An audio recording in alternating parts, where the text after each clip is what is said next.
ഗാസയുടെ ഭാവിയെക്കുറിച്ചുള്ള president Donald ട്രംപിന്റെ പദ്ധതിയോട് വെള്ളിയാഴ്ച ഹമാസ് പ്രതികരിച്ചു. അതിൽ ഇസ്രായേലുമായുള്ള യുദ്ധം അവസാനിപ്പിക്കുന്നതുമായി ബന്ധപ്പെട്ട കരാർ ഉപാധികളോടെ അംഗീകരിക്കുന്നതും ഉൾപ്പെടുന്നു.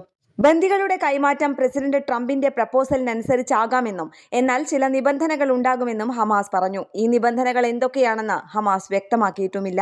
ട്രംപ് പ്രപ്പോസൽ അനുസരിച്ച് ഹമാസ് ബന്ദികളെ വിട്ടയക്കുകയാണെങ്കിൽ 72 മണിക്കൂറിനുള്ളിൽ ഇസ്രായേൽ കരാറിന് തയ്യാറാകും. അത് സാധ്യമായാൽ 250 തടങ്കലിലടയ്ക്കപ്പെട്ട പലസ്തീനിയൻകാരെയും ഒക്ടോബർ 7, 2023 മുതൽ അറസ്റ്റിലായ ഗാസക്കാരെയും ഇസ്രായേൽ വിട്ടയക്കും. അതിൽ സ്ത്രീകളും കുട്ടികളും ഉൾപ്പെടുന്നു.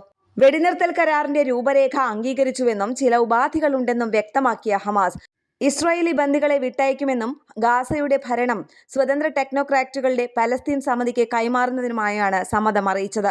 ബന്ദികളെ കൈമാറാൻ സമ്മതിച്ചുവെങ്കിലും ചില ഉപാധികളിൽ ഉടൻ ചർച്ച വേണമെന്ന് ഹമാസ് അറിയിച്ചു.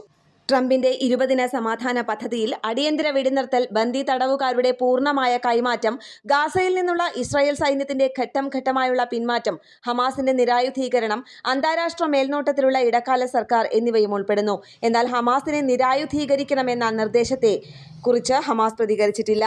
ഇന്റർനാഷണൽ ഡെസ്ക്, കേരള പ്രണാമം.